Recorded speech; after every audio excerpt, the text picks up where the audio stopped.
welcome to another YouTube video. Today's video is going to be a little bit different. We have gotten the amazing chance to play ARKNIGHTS ENDFIELD, the beta test, for the first day today. It is the official first day of the release for the beta, and I've been having a really fun time.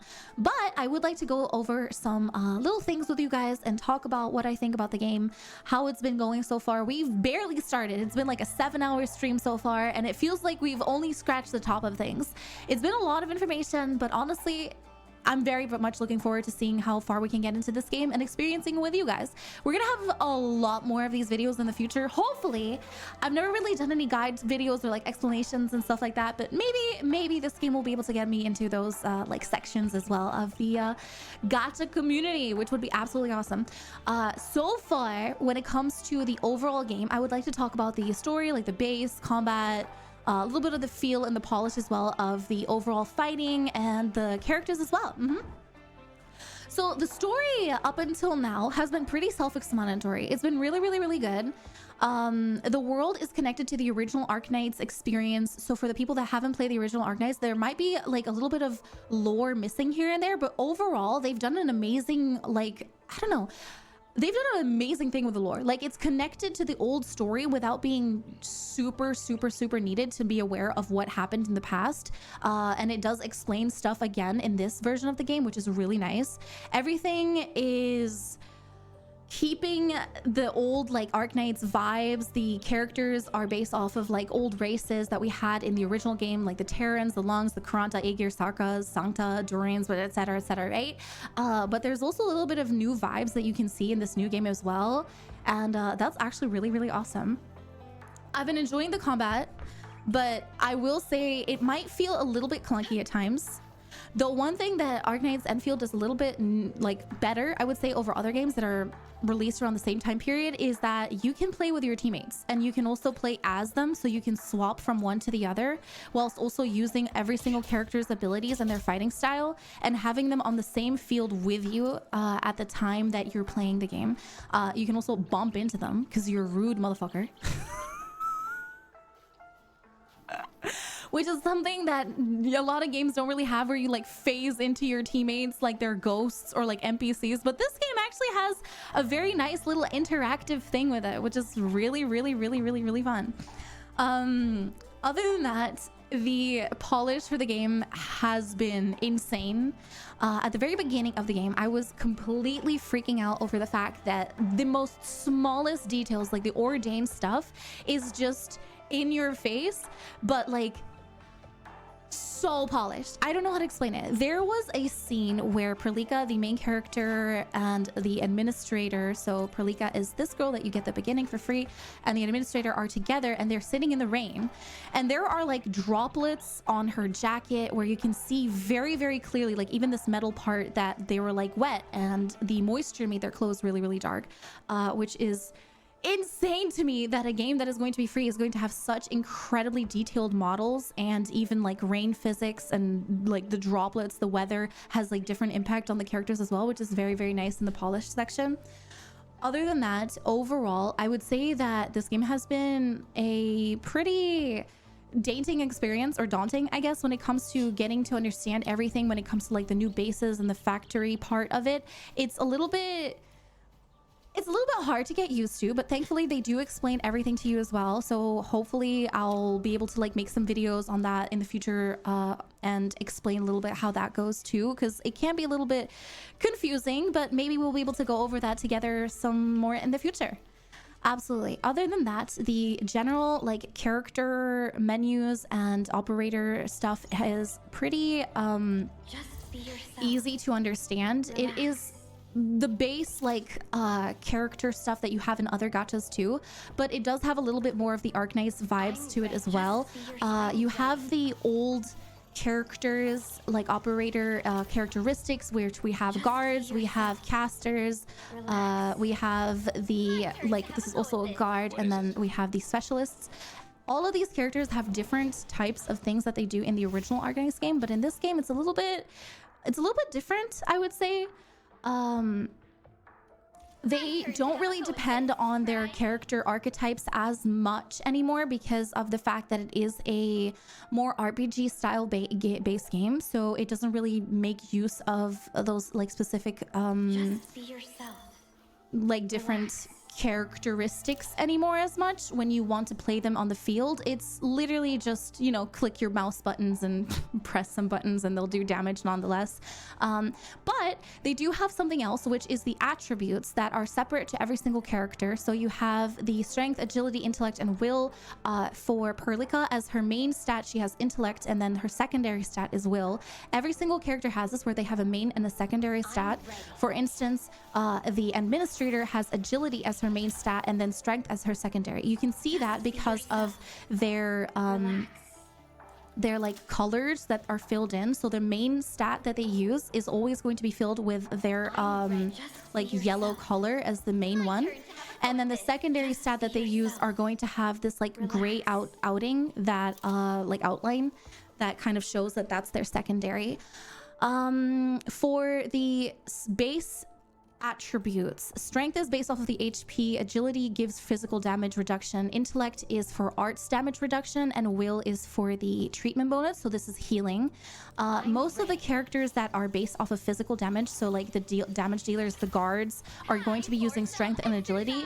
And then specialist characters or characters that are more on the caster side, support side, like backlines, healers are going to be using intellect more, as they give arts reduction and stuff like that, which is used for mostly supporters, so characters that can help out your characters. Another thing that they did very, very nicely in this game is that they incorporated the whole elite ranking system. I haven't gotten too far into it because, as I mentioned, I'm still on day one of the game, so there's a lot of stuff that we need to experience and you know, get to unlock in the future. But they have added a lot of really, really cool stuff to it, and it basically works the same way as I would say Genshin or Withering Waves does, where you have different skills. Though in this game you have this thing called Mastery as well, which was also part of the original ARKNIGHTS game. They have changed it a bit.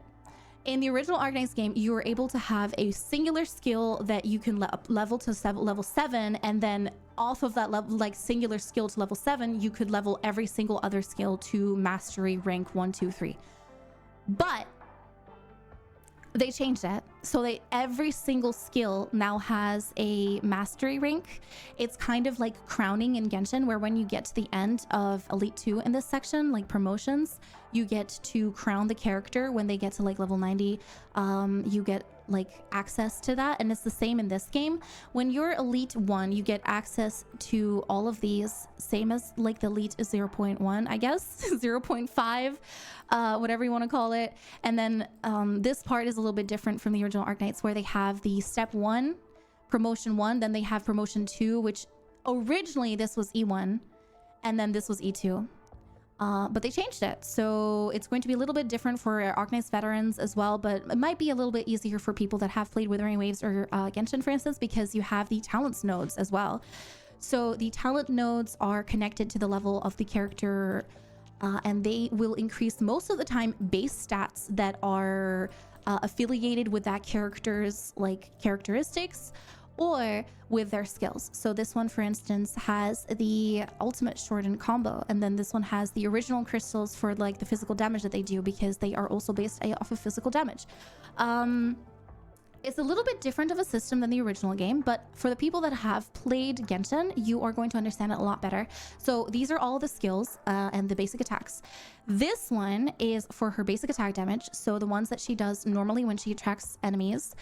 This one is for when you get the full basic attack strike. So like at the very, very, very end of your basic attack sequence, you have an ability that you get to activate under specific circumstances with specific characters. For Administrator, it's at the end of her attack sequence, but for instance, Perlica, it's a little bit different. So that is that skill. It's basically, I would compare it to like the Zenless Zone 0 switch skills, for instance. So every single character has a different skill that activates the moment that you switch from one character to the other. It's kind of like that. Then this is the actual active skill that you use when you press the button 1, 2, 3, 4, because that is the skill buttons for the characters in this game. And then this is the ultimate, which is pretty self-explanatory.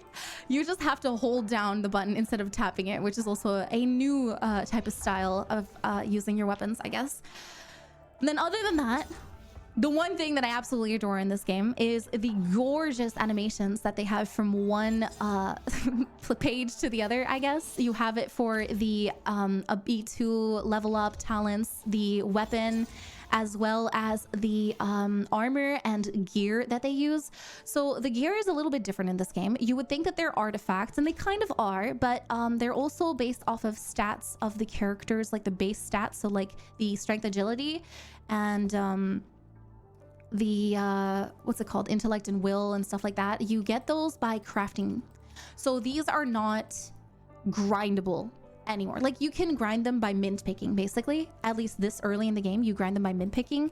But I have noticed that they kind of work like the gloves and headpiece in Genshin. So we have the base defense and base stats that you have in the gloves, or like I guess the feather and the like headpiece, like the feather and the flower in Genshin, and then you have like other elemental pieces, maybe possibly here, and the automatic item user, which is honestly really useful.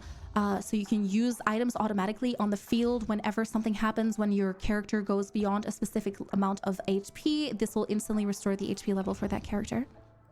Other than that, this is the constellations page, also pretty self-explanatory. Supposedly we're going to be getting some more Enfield administrator potentials in the future, so that is also going to be like a free to play stuff where you get the administrator stuff for free, and you get to like level them up. But as of right now, we don't have anything yet, so I guess we're gonna see how far we can get into the story. And yeah, you can also equip alt charge items. That is true. So there is the saber fillet. I do not know if you need to like kind of unlock these recipes like an Animal Crossing or something, where you have to like get the materials and like, you know, get the recipe for it and then make it. This might be something that you get through story exploration as well, and just, you know, getting through more of the main quests. But as of now, we only have a main story, so I'm not too sure how to like see how it's gonna go. But for now, yeah, we only have one singular quest, which is the main story, and then the Friends of Bots, because I haven't been really focusing on anything else. So yeah, yeah, the menus are very snappy. It's incredibly polished. They did an amazing job with it. There's a lot of stuff that might still need like a little bit of fixing, but overall it's been awesome, and I've been having a lot of fun. I will try my best to see if we can make some more videos in the future and like go over some actual like guide stuff, explaining things one by one once we have a little bit more experience in the game. But for now, thank you so much for watching. I am going to keep myself accountable to make some more videos in the future, and hopefully we'll be able to experience a bunch more of this story, because it has been amazing so far. I have never done anything like this with the guides, so I'm not really that good at like explaining stuff like this, but I will try my best. Little mini what I think about it day one video, because honestly this is the best that I can do. Thank you so much, YouTube Kikos, for watching. I hope you will be able to like explore this amazing game with me together, and I hope to see you again on twitch.tv/Mifuyu. Have a nice rest of your day. Bye bye.